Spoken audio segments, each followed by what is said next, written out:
दिल की धड़कन को ठीक रखने के लिए अब इंदौर में एक नई और आधुनिक तकनीक का इस्तेमाल हुआ है। सूर्यश हॉस्पिटल में मध्य प्रदेश में पहली बार बिना तार वाला ड्यूअल चैम्बर पेसमेकर सफलतापूर्वक लगाया गया। खास बात यह है कि इसमें ना तो हृदय तक तार पहुंचने की जरूरत पड़ती है और ना ही छाती में पेसमेकर रखने के लिए अलग जगह बनानी पड़ती है। डॉक्टर मयंक जैन और डॉक्टर नागेंद्र चौहान ने यह प्रक्रिया पूरी की।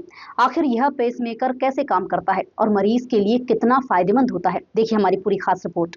अब तक पेसमेकर लगाने के लिए हृदय तक तार पहुंचाई जाती थी और छाती में पेसमेकर रखने के लिए एक छोटी सी जगह बनाई जाती थी, लेकिन इंदौर में हुई इस प्रक्रिया में ऐसा कुछ नहीं करना पड़ा। लीडलेस पेसमेकर को सीधे हृदय के अंदर लगाया गया है। इसकी खास बात यह है कि ड्यूअल चैम्बर तकनीक हृदय के ऊपरी और निचले हिस्से की धड़कन के बीच बेहतर तालमेल बनाने में मदद करती है। डॉक्टर मयंक जैन के मुताबिक इसमें बाहर से तार और छाती में पेसमेकर की जेब नहीं होने की वजह से संक्रमण और तार से जुड़ी परेशानियों का खतरा कम हो सकता है। साथ ही छोटी चीरा होने से मरीज को जल्द ठीक होने में मदद मिल सकती है और अस्पताल में ज्यादा दिन रुकने की जरूरत भी कम हो सकती है। मध्य प्रदेश में पहली बार हुई यह प्रक्रिया इंदौर के लिए बड़ी उपलब्धि मानी जा रही है।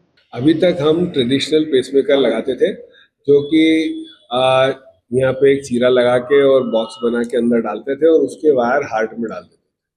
उसमें कई बार इन्फेक्शन होने की संभावनाएं रहती थी, मरीज की सर्जरी होती थी और 3-4 दिन का हॉस्पिटल स्टे होता था। अभी ये एडवांस टेक्निक है, इसके अंदर बिना सर्जरी के फीमोरल वेन से हमने पूरा जो पेसमेकर थे वो पेंसिल साइज के हैं, वो पेंसिल सेल के साइज के, और वो सीधे अंदर हार्ट में चले गए। अभी तक एक ही डालते थे वेंट्रिकल में, तो उसमें सिंक्रोनाइजेशन का प्रॉब्लम था क्योंकि एट्रियम के साथ वो सिंक्रोनाइज नहीं कर पाता था।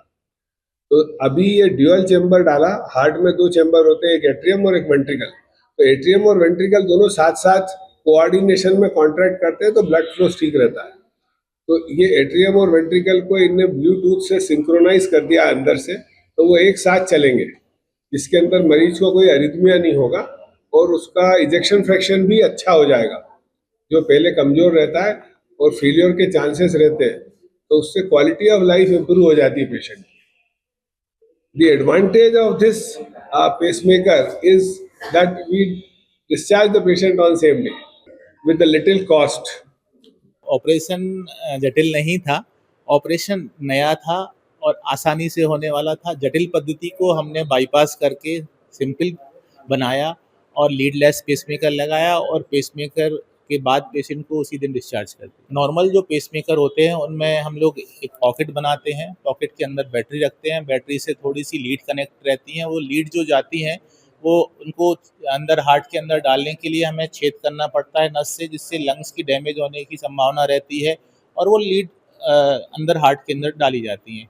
तो लंग्स को डैमेज होने की, आर्टरी को डैमेज होने की, नस को डैमेज होने की संभावना यहाँ रहती है। पॉकेट के अंदर ब्लीडिंग होने की संभावना रहती है, इन्फेक्शन होने की संभावना रहती है, जिसके लिए मरीज को 4 से 5 दिन तक हम लोग ऑब्जर्वेशन में रखते हैं। ड्रेसिंग भी करना पड़ती है, कई बार इन्फेक्शन हो जाता है और यदि डिवाइस में एक बार इन्फेक्शन होता है तो डिवाइस को फेंकना पड़ता है, वो रीयूज नहीं की जा सकती है। तो वो सारी समस्याओं से, जटिलताओं से बचने के लिए हम लोगों ने नई पद्धति अपनाई। चूँकि मरीज की उम्र 88 साल थी, सर्जिकल रिस्क फैक्टर्स भी थे, इन सब चीज़ों को कंसिडरेशन में लेके ये नई पद्धति ली, जिससे जटिलता से बचा। पेशेंट का पेसमेकर में कोई लीड नहीं थी, जो दोनों पेसमेकर की 2 डिवाइस जो छोटी छोटी पेंसिल साइज की थी उनको हार्ट के अंदर डाला और पेशेंट को उसी दिन डिस्चार्ज कर दिया। इंदौर में हुई यह सफल प्रक्रिया दिल के इलाज में एक नई उम्मीद लेकर आई है। बिना तार और छाती में पेसमेकर की जेब के इलाज की इस तकनीक से मरीजों को ज्यादा आराम और बेहतर रिकवरी की उम्मीद है। इंदौर से ललित शर्मा की रिपोर्ट।